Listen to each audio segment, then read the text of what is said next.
جب حضرت داؤد علیہ السلام نے انتہائی طاقتور دیو ہیکل جالوت کو اللہ کی نصرت سے غلیل سے پتھر مار کر گرا دیا تو فلسطین کے بادشاہ سول نے حسب وعدہ ان کی شادی اپنی بیٹی مشل سے کر دی۔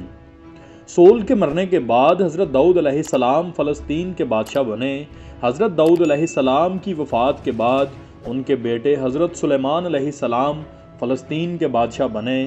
اللہ سبحانہ تعالیٰ نے ہوا، جن اور ہر قسم کے جانور حضرت سلیمان علیہ السلام کے تابع کر دیے تھے۔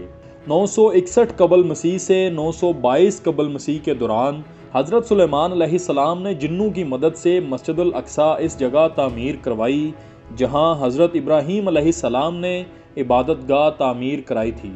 586 قبل مسیح میں یہ ریاست 2 حصوں میں تقسیم ہو گئی۔ جنوبی علاقہ پر بابل کے لوگوں نے قبضہ کر کے عبادت گاہ مسمار کر دی اور بنی اسرائیل کو وہاں سے نکال کر اپنا غلام بنا لیا۔ اس کے 100 سال بعد بنی اسرائیل واپس آنے شروع ہوئے اور انہوں نے اپنی عبادت گاہ تعمیر کی، مگر اس جگہ نہیں جہاں حضرت سلیمان علیہ السلام نے عبادت گاہ بنوائی تھی۔ 333 قبل مسیح میں اسکندر اعظم نے اسے یونان کی سلطنت میں شامل کر کے بنی اسرائیل کو وہاں سے نکال دیا۔ 165 قبل مسیح میں بنی اسرائیل نے بغاوت کر کے ایک یہودی سلطنت کی بنیاد رکھی۔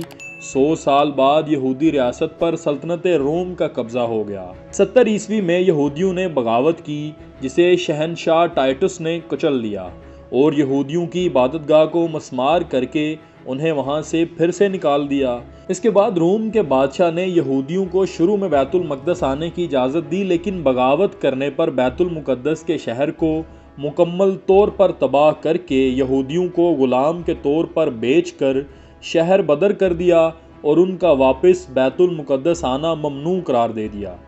614 عیسوی سے 624 عیسوی تک فلسطین پر ایرانیوں کی حکومت رہی اور بتایا جاتا ہے کہ انہوں نے یہودیوں کو عبادت کرنے کی کھلی چھٹی دے دی تھی، مگر انہوں نے مسجد اقصیٰ میں عبادت نہ کی اور عرب عیسائیوں پر بہت ظلم کیے۔ اس کے بعد بازنطینی حکومت آئی جس نے 636 عیسوی میں مذہبی پیشوا کے کہنے پر بغیر جنگ کے حضرت عمر رضی اللہ تعالیٰ عنہ کو محافظ اور امن کا پیامبر قرار دے کر بیت المقدس ان کے حوالے کر دیا۔ حضرت عمر رضی اللہ تعالیٰ عنہ نے مسجد اقصیٰ کی تعمیر 639 عیسوی میں اس جگہ پر شروع کروائی جہاں پر حضرت سلیمان علیہ السلام نے تعمیر کروائی تھی۔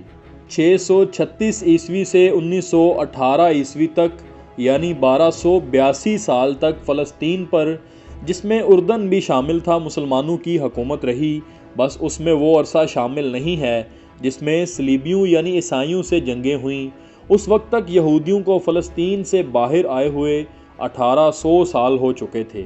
بنی اسرائیل کے متعلق تاریخی حقیقت یہ ہے کہ انہوں نے بہت سے نبیوں کو قتل کیا، جن میں ان کے اپنے قبیلہ کے حضرت زکریا علیہ السلام اور حضرت یحییٰ علیہ السلام بھی شامل ہیں۔ حضرت عیسیٰ علیہ السلام بھی اسی قبیلہ سے تعلق رکھتے تھے۔ ان کو بھی قتل کرنا چاہا مگر اللہ نے انہیں بچا لیا اور ان کے کسی ساتھی کو صلیب پر سولی چڑھا دیا گیا۔ تاریخ گواہ ہے کہ یہودیوں نے ہمیشہ ظلم ڈھائے ہیں، چاہے وہ نبی ہوں یا چاہے حلقے خدا، آج بھی وہ یہی کر رہے ہیں۔